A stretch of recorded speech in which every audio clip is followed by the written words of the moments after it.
મોડલિંગના કપડાં લાઇક કરવાના ટાસ્ક પૂરા કરી કમિશન આપવાની લાલચે 19 લાખથી વધુની રકમ પડાવી 3 ઠગની ધરપકડ કરતી સાયબર ક્રાઇમ પોલીસ। મોડલિંગના કપડાં લાઇક કરવાના ટાસ્ક પૂરા કરવાથી કમિશન આપવામાં આવશે તેવી લાલચ આપીને અલગ અલગ ટાસ્ક પેટે ફરિયાદી પાસેથી 19,79,550 રૂપિયા પડાવી લેનાર આરોપીઓની સુરત સાયબર સેલે ધરપકડ કરી છે। 3 આરોપી પૈકી અંકુશ નામના બેંક એકાઉન્ટને લઈ આંધ્રપ્રદેશ, છત્તીસગઢ, દિલ્હી, ગુજરાત સહિત અન્ય રાજ્યોમાં કુલ 14 ફરિયાદી છે। 3 શખ્સોની ધરપકડ કરી। સુરત સાયબર ક્રાઇમ પાસેથી મળતી માહિતી મુજબ ફરિયાદીને એક લિંક મોકલીને આરોપીઓએ મોડલિંગના કપડા પર લાઇક કરવાનો ટાસ્ક આપ્યો હતો।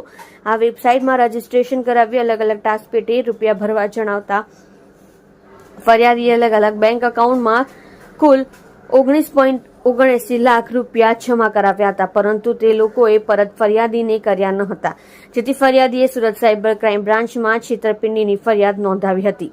અલગ અલગ શહેરોનો 14 ફરિયાદ દાખલ। ફરિયાદના આધારે સુરત સાયબર સેલે 3 આરોપીની ધરપકડ કરી છે, જેમાં 22 વર્ષીય અંકુશ પાંડવ નોકરી કરે છે અને સુરત શહેરના કતાર ગામમાં રહે છે।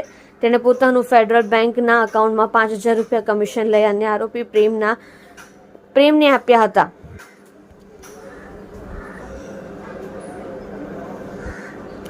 આરોપીના બેંક એકાઉન્ટ ઉપર આંધ્રપ્રદેશમાં એક, છત્તીસગઢમાં એક, દિલ્હીમાં એક, ગુજરાતમાં એક, કર્ણાટકમાં એક, કેરળમાં એક, મધ્યપ્રદેશમાં 2, મહારાષ્ટ્રમાં 1, તેલંગાણામાં 3 મળી 14 ફરિયાદ નોંધાઈ છે। આ બેંક એકાઉન્ટમાં તારીખ 28 ડિસેમ્બર 2023 થી લઈ 29 માર્ચ 2024 સુધીમાં કુલ 29,70,970 ટ્રાન્ઝેક્શન પોલીસ તપાસમાં બહાર આવ્યા છે। છેતરપિંડીના ગુનામાં પકડાઈ ચૂક્યા છે।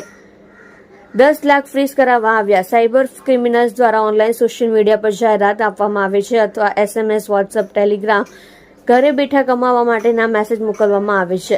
ઓનલાઈન ટાસ્ક પૂરા કરવાથી પ્લાન મુજબ વળતર મળશે તેવી જણાવવામાં આવે છે।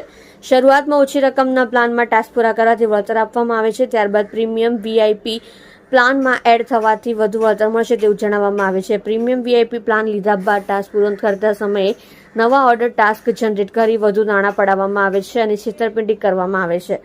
સુરત સાયબર બ્રાન્ચે આ કેસમાં અલગ અલગ બેંક એકાઉન્ટમાં રૂપિયા 10 લાખ ફ્રીઝ કરાવવામાં આવ્યા છે।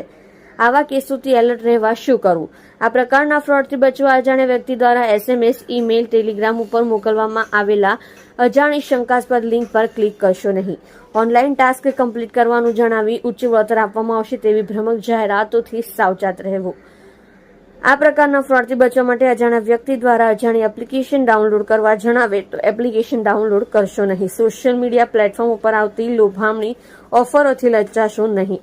જો તમારી સાથે sextortion, morph, photo, news, video call કે કોઈ પણ પ્રકારનો સાયબર ક્રાઇમ થયેલ હોય, તેમાં અજાણતા કોઈ ભૂલ થઈ હોય કે ના થઈ હોય તો કોઈ પણ જાતનો ડર કે સંકોચ રાખ્યા વગર સાયબર ક્રાઇમ પોલીસ સ્ટેશનનો સંપર્ક સાધવા વિનંતી છે। સંવેદનશીલ કિસ્સામાં આપનું નામ ગુપ્ત રાખી મદદ કરવામાં આવશે।